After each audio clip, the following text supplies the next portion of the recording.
Hey everybody, welcome back to another video. If you're new to the channel, please don't forget to hit that subscribe button down below and go check out our Instagram pages where I post daily original photos of our life, our animals, and everything in between.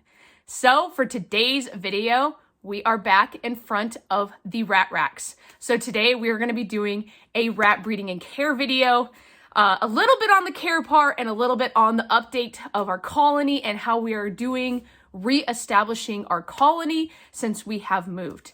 Now, there has been quite a few things that didn't go our way, quite a few things that didn't go our way in a good way and in a bad way. So we're going to go over all that. But first, I kind of want to do an update on how we set up our tubs.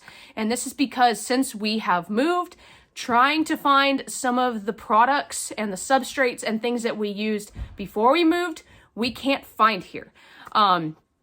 So those have been some challenges for us. So one of the major things we had to figure out real quick is where we were going to get our rodent feed. We still currently feed our rats the Missouri rodent feed. I'm thinking we may change that here in the upcoming months, but I haven't kind of figured out what I want to switch to. But for the time being, we are still feeding the Missouri rodent feed.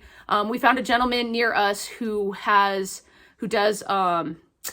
he goes down to another location and picks it up kind of on a wholesale. It is quite a bit more expensive because, like everything, it is quite expensive to get it shipped up here. So could you imagine a 50-pound bag of rodent feed is very expensive to get shipped up here. Everything has to come on a boat, barge, or by airplane. So we were able to find our Missouri rodent feed, and so we are able to continue the current diet that we are feeding them. But as I said, I may be switching that up here in the next couple months. Now, the other thing we had to figure out, we had a lot of crazy weather here, and so it was very hard to get shipments up here of everything else. So one thing that I've had great difficulty finding is aspen bedding. What we used to do for our bedding is we would do either straight aspen, or I would do some kind of paper pellet or wheat straw, comes in a kind of a pellet form as kind of a base layer, and then aspen bedding on top. Now, we have not been able to find aspen bedding at all since we've gotten here. There isn't very many pet stores here. We do have Petco. We do not have PetSmart where I am located, but they don't even have it in stock. A lot of the feed stores and some other smaller locations don't have it as well. So we kind of had to do a lot of research and see what else we could use. When we first got here, I was using more of a mainstream bedding, and it is quite expensive. I was using just the meshed up paper that comes in kind of a block from KT. And a little block is $20, where I'm used to buying a 223-liter aspen bedding, which is bigger than the frame on this camera, for our rats. And that would usually last a week and a half, whereas I'm buying this little block that's not even lasting a week. And that was only for one rack. This week, we just got into our second rack now that we've kind of been reestablishing our colony. So the other day I had talked to a gentleman at one of our local places, and we saw this stack of different wood, which I'm going to show you right now. And this is going to be a kiln dried Douglas fir, if I'm saying that correctly. A lot of woods you are not supposed to use with rats, because especially if they're not kiln dried, they still have the, I forget exactly what it is. It has something to do with the oils. I can't think of the right terms off the top of my head right now, but it is preferable not to use pine or cedar unless you can find really good kiln dried where it takes those oils out, but it is still not recommended. This Douglas fir is more along the lines of aspen. It's just a different wood. And so the gentleman I was talking to has used it to raise rodents, and a lot of people up here use it to raise chicks and use it for chickens. So we have decided, we kind of did a little bit of research on it, and we're going to try it out and see how well it works. Now, I've had it in the rack for a couple days now, and so far the rats seem to be doing well on it. So I think it's something we're going to continue to use for the time being.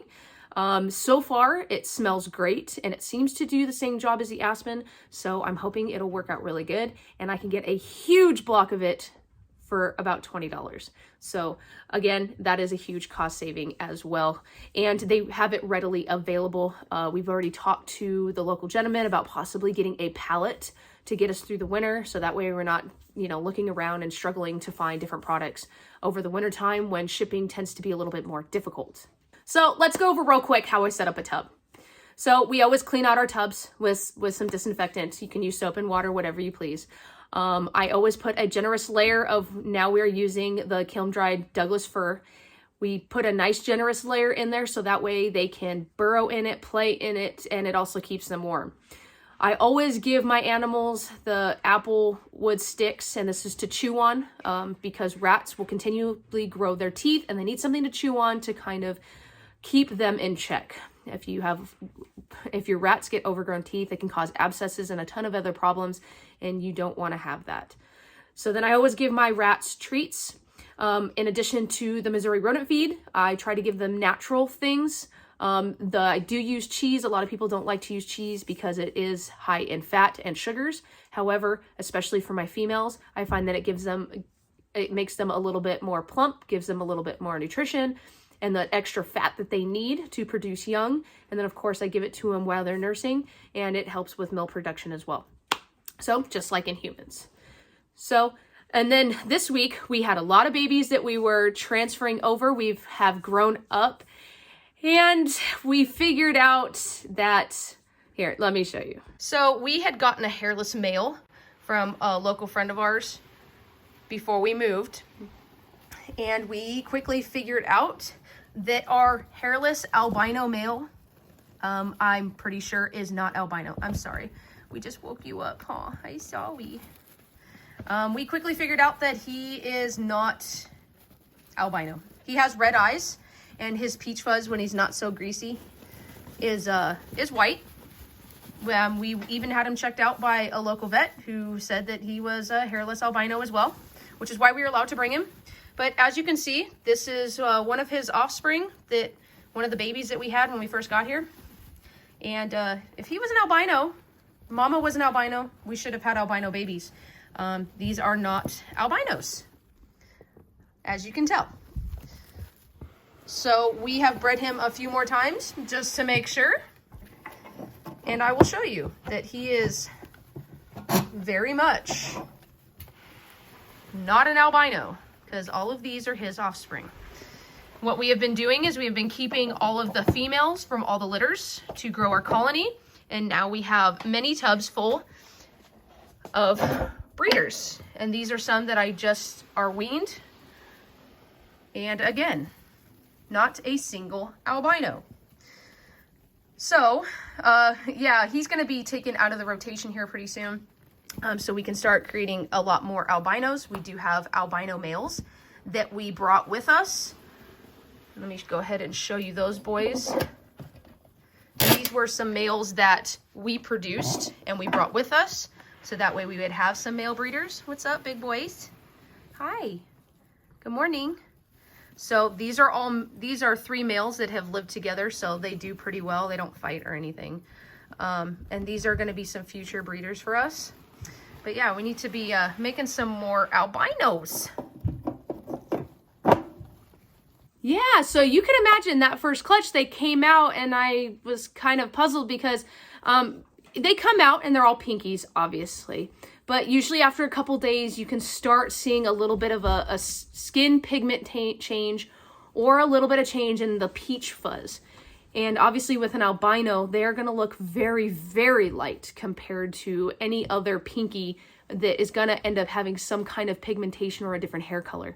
And I quickly could realize, oh look, little tails up there.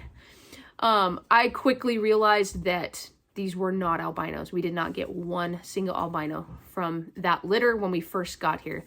Because on our road trip here, we ended up having a mama who gave birth on our journey, and those are these ones that are going to start breeding pretty soon. But yeah, so from that male, we have not produced one single albino. So I don't, I'm not big on the genetics with rats. I was under the assumption that, if red eyes, white fur, apparently, being a hairless, that kind of threw us off. He does have red eyes, so I thought the red eyes were a mutation that was carried over to the offspring. Guess not, because mom is an albino with red eyes, dad has red eyes, and none of the babies have red eyes whatsoever. So leave a comment down below if you know a little bit more about rat genetics, because yeah, I'm gonna have to do a lot of research on this, because yeah, the hairless, he is apparently not albino, because we have all hoodeds and blacks, and yeah. So that is kind of an update on our colony. It's been a little crazy. We are finally getting reestablished. I will be doing an update next week because we have not been able to produce enough, obviously, because we're reestablishing to feed our snake collection and our other reptiles. We have had to purchase. I have purchased rats in a few ways, and so I'm going to kind of go over that in another video, who we went through, how much it was, and that sort of thing. We did come here with at least 2 months supply of rats, and we have ran out in the last couple weeks. So I was trying to see if our colony would pick up to where we could at least supplemental feed our snake collection, and that's just not the case. So I put in a full order to at least cover us for 3 months until hopefully we can get a lot more litters going, because right now we have only had a few mamas producing. So, and that is just because environment change, the noises are different, the weather's a little bit different here, so that is going to affect a lot of breeding. We had at least 3 females that we had gotten from other people before we came, that I think were just too old. So they are not producing at all. They have not produced one single baby for us. So that was a little disappointing. So the only females that have produced were the ones that I produced and I brought with us. And so I think we're going to have to start weeding out and hopefully producing our own again. I find that producing your own females, the original females that I get, I tend to have to weed out anyways. The females that I produce are used to my chaos in my house. Rats typically like a very quiet environment, and that's the way people usually keep them. So when I get new females, they seem to acclimate okay to my environment, but they seem a little bit more stressed out. So when I produce and keep back my own females, they grow up in this environment. They are used to the noises in my house. They are used to my children. They are used to the scratching and things of my lizards in the room, and just a bunch of different factors. And they seem to do a lot better when I keep and produce my own females and my own males.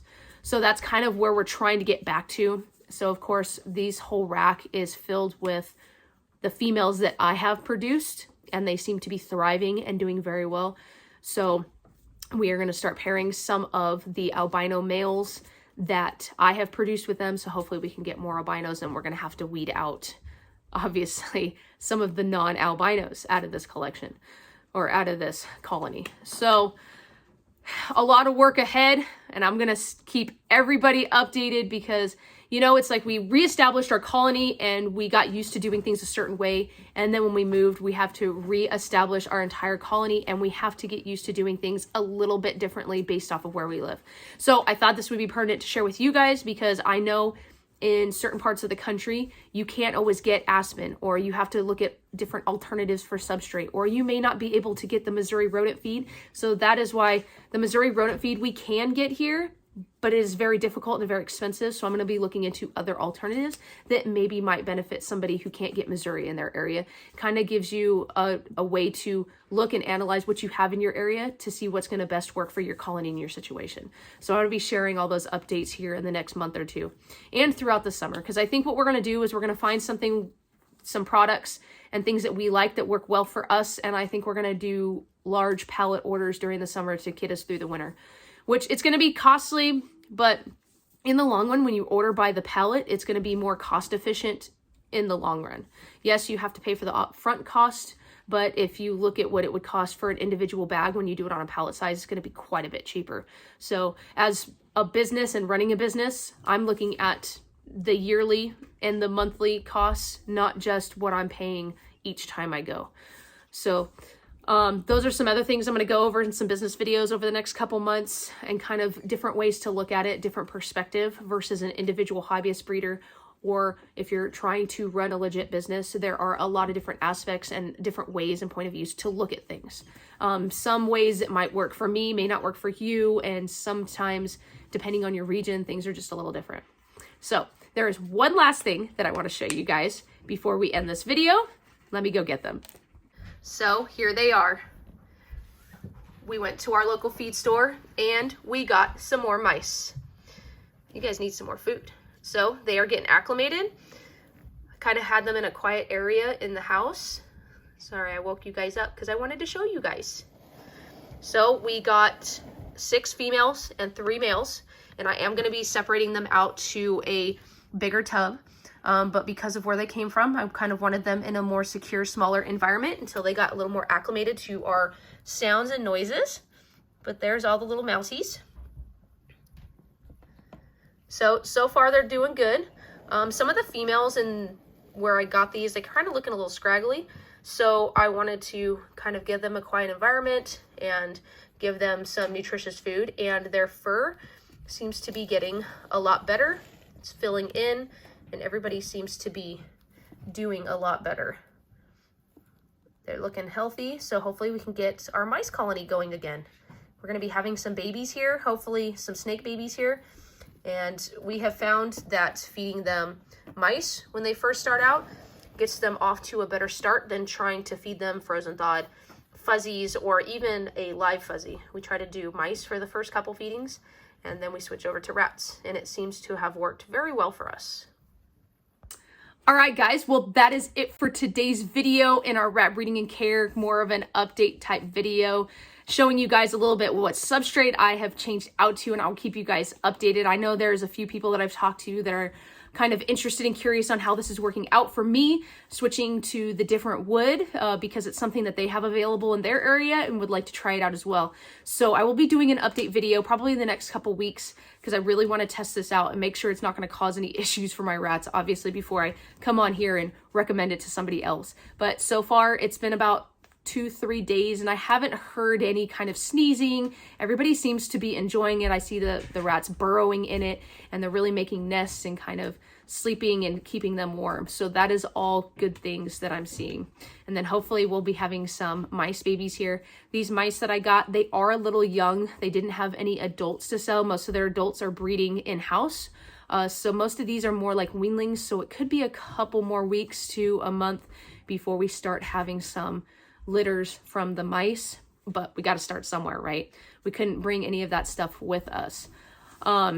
So yeah, that is it for today's video. Stay tuned for Sunday's video. We are going to be cutting that clutch where I had 2 eggs that didn't do well and we ended up losing them, but we are going to be cutting that clutch, and that is going to be a very exciting clutch. Can't wait to share that, and I'm hoping and praying that everything goes well with that clutch because it was one of our most anticipated. So we will just have to see.